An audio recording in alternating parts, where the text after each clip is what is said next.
دنیا کے اندر انقلاب کے لیے یا انقلابی بننے کے لیے سب سے بہترین اگر کوئی سبب اور کوئی ذریعہ ہے تو اسے علم ہے۔ کیونکہ آج کی یہ محفل، اس کا عنوان بھی تعلیمی کانفرنس رکھا گیا ہے، تو میں اللہ کی توفیق سے یہ کوشش کروں گا کہ کچھ آپ کے فائدے کی بھی بات ہو۔ اس وقت پوری دنیا کے اندر جو جرائم ہو رہے ہیں، جو گناہ ہو رہے ہیں، اس کی سب سے بڑی وجہ یہ ہے کہ مسلم امہ کے پاس علم نہیں ہے۔ مسجدیں اگر ویران ہیں، علم نہیں ہے، کیونکہ جس دن مسلمانوں کو پتا چلے گا، علم ہوگا کہ نماز کی اہمیت کیا ہے، کبھی وہ مسجد کو ویران نہیں کرے، اس لیے کہ مسلمانوں کے پاس علم ہی نہیں ہے، انہیں نہیں پتا ہے۔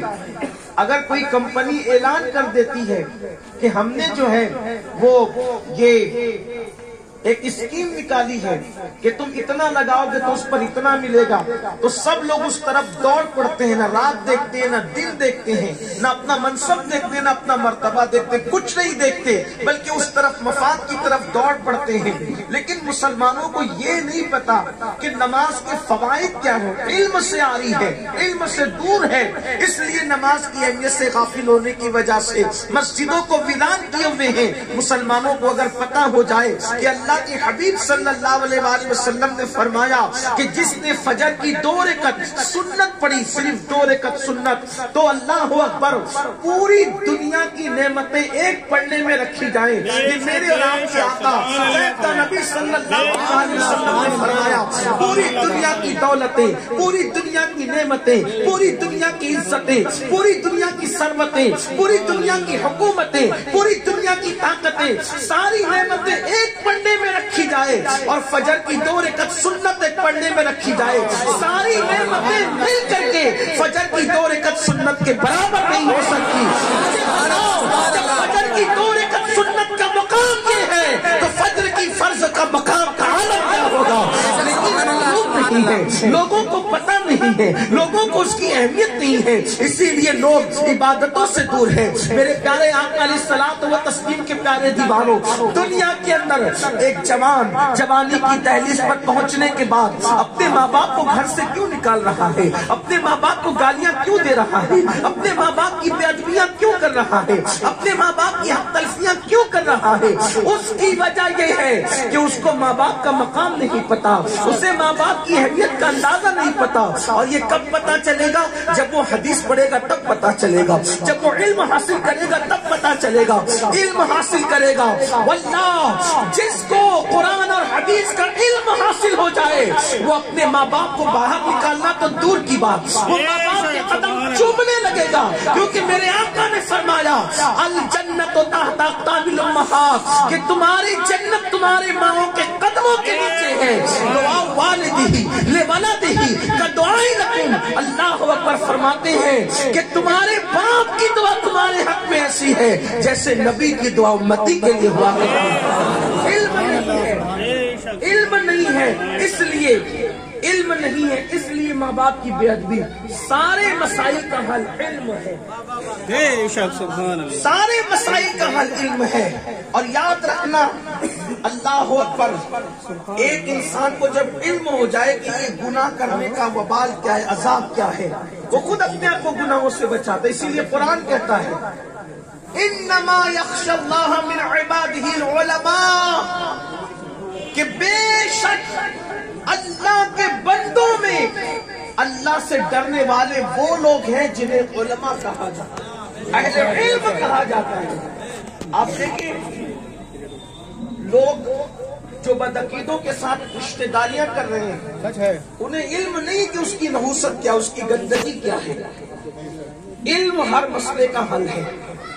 اور ایک بات یاد رکھنا، کبھی کبھی علم کی وجہ، علم نہ ہونے کی وجہ سے، علم نہ ہونے کی وجہ سے چھوٹے چھوٹے مسائل بھی بہت بڑے بڑے محسوس ہونے لگتے ہیں، اور علم ہونے کی وجہ سے اگر علم ہو تو بہت بڑے بڑے مسائل بھی چھوٹے سے معلوم ہوتے ہیں۔ آج تعلیمی کانفرنس میں آپ کو ایک بات بتاؤں، دیکھو علم کی برکت کیا ہے. ایک ایسی شادی تھی، اس شادی کے اندر حضرت امام اعظم ابو حنیفہ کی شرکت تھی. اس شادی کے اندر امام سفیان ثوری کی شرکت تھی. اس شادی کے اندر امام اعمش جو امام اعظم کے بھی استاد ان کی شرکت تھی. میں حیران ہوں اس شادی پر کہ کیسی شادی رہی ہوگی جس میں امام اعظم کے استاد امام اعمش، سبحان اللہ، سفیان ثوری، اتنے بڑے بڑے لوگ. اور حادثہ اس شادی میں یہ ہو گیا کہ دو بھائیوں کی شادی ایک ہی گھر میں دو بہنوں کے ساتھ ہوئی. اور جب ودائی ہوئی تو ودائی کے وقت تو دلہنیں تبدیل ہو گئی. بڑا خاندان رہا ہوگا، نیک لوگ بھی رہے ہوں گے، متقی لوگ بھی رہے ہوں گے کہ اتنے بڑے بڑے لوگ اس میں شریک تھے. لیکن دو بھائیوں کا ایک ہی گھر میں رشتہ ہوا، دو بہنوں کے ساتھ، ایک کا ایک کے ساتھ، ایک کا ایک کے ساتھ. ودائی کے وقت تو دلہنیں تبدیل ہو گئی. اس کی دلہن اس کے ساتھ چلی گئی، اس کی دلہن اس کے ساتھ چلی گئی. صبح کو یہ سارے بزرگ ولیمے میں حاضر ہوئے تو کانا پھسیاں ہونے لگی، دلہن بدل گئی. کیا کریں؟ امام اعمش استاد تھے، امام سفیان ثوری بھی سینئر تھے. ان کے پاس معاملہ رکھا گیا تو کہا کہ دیکھو غلطی سے ایسا ہو گیا کہ ایک کی بیوی ادھر اور اس کی بیوی ادھر چلی گئی. کوئی بات نہیں، غلطی سے ایسا ہوا. اب جس کی بیوی دوسرے کے پاس گئی تھی واپس کر دی جائے. اس کی بیوی اس کو دے دی جائے، اس کی بیوی اس کو دے دی جائے، جس کی جو بیوی تھی اس کو دے دی جائے.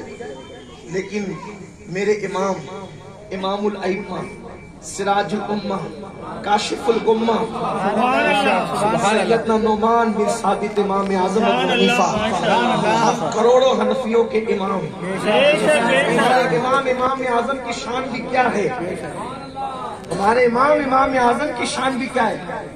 امام اعظم کی شان لوگوں کو کیا پتا؟ امام اعظم کی شان سمجھنے تو اتنا سمجھ لو کہ سرکار غوث پاک فرماتے ہیں کہ اگر میرے دور میں داتا علی حجوری حیات ہوتے تو میں انہی کا مرید ہو جاتا. اگر میرے دور میں داتا علی حجوری حیات ہوتے تو میں انہی کا مرید ہوتا، کیونکہ داتا صاحب اللہ کے شیروں میں سے ایک شیر ہے. اب داتا کا اندازہ لگتا ہے کہ داتا کی شان کیا ہے. جس سے پیران پیر مرید ہونے کی تمنا کرے اسے داتا علی حجوری کہتے ہیں. اور داتا علی حجوری مقلد ہے امام اعظم ابو حنیفہ کے. جس کے مقلدوں کا یہ عالم ہے اس کے امام کی شان کا عالم.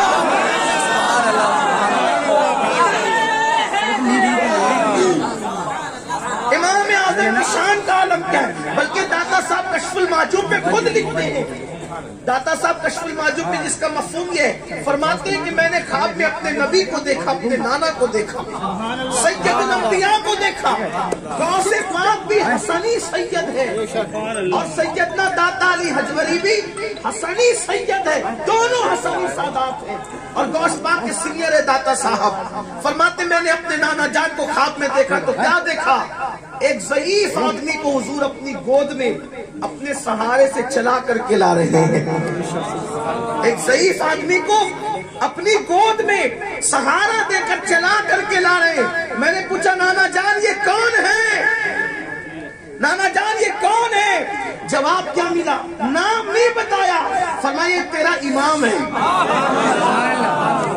فرمایا یہ تیرا امام ہے. اللہ اکبر. نام بتاتے تو بھی بڑی سعادت تھی امام اعظم ابو حنیفہ کی، لیکن جس کو داتا کا امام میرے آقا نے اپنی زبان سے کہا ہے اسی کو لوگ دنیا امام اعظم ابو حنیفہ کے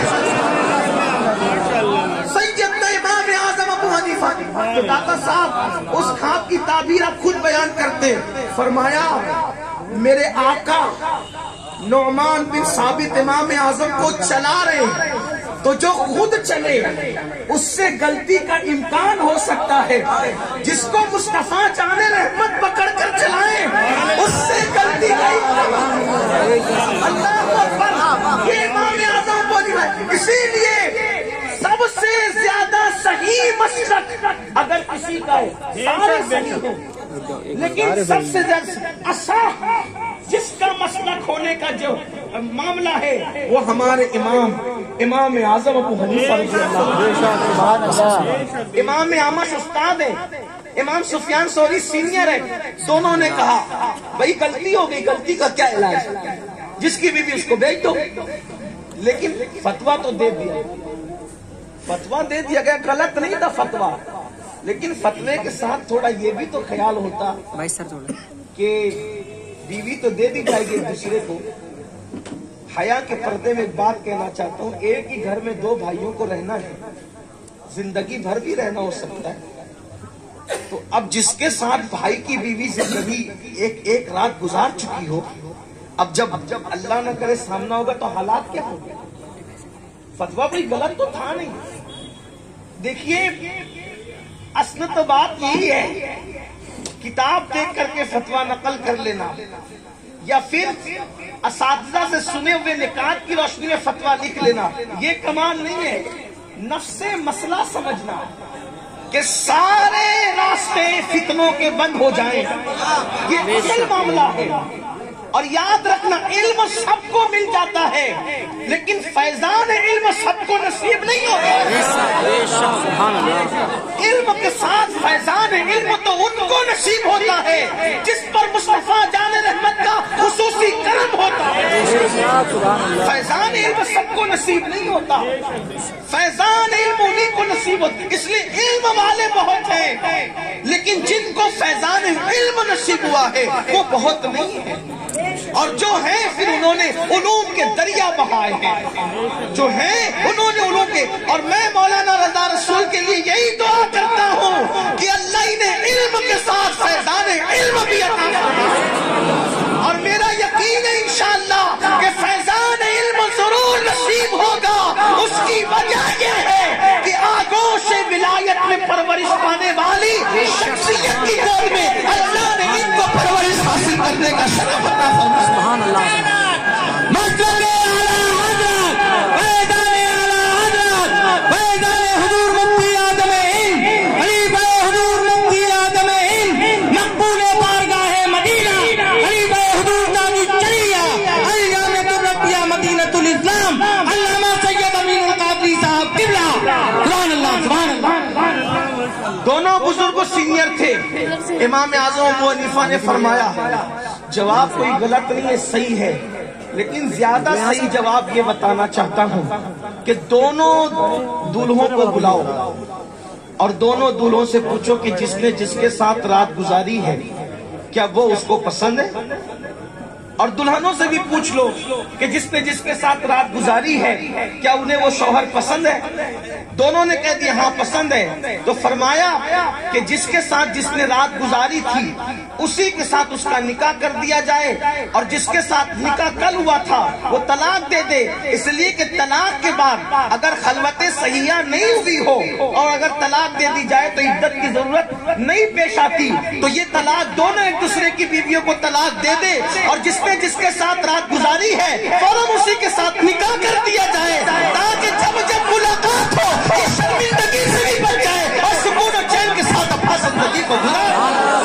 یہ ہے علم اور یہ ہے فیضان علم۔ تو علم کی ضرورت اسی لیے ہے کہ چھوٹے سے چھوٹے مسائل علم نہ ہونے کی وجہ سے بہت بڑے ہو جاتے ہیں، اور اگر علم ہو تو بڑے بڑے مسائل بھی بہت چھوٹے ہو جاتے ہیں۔ بات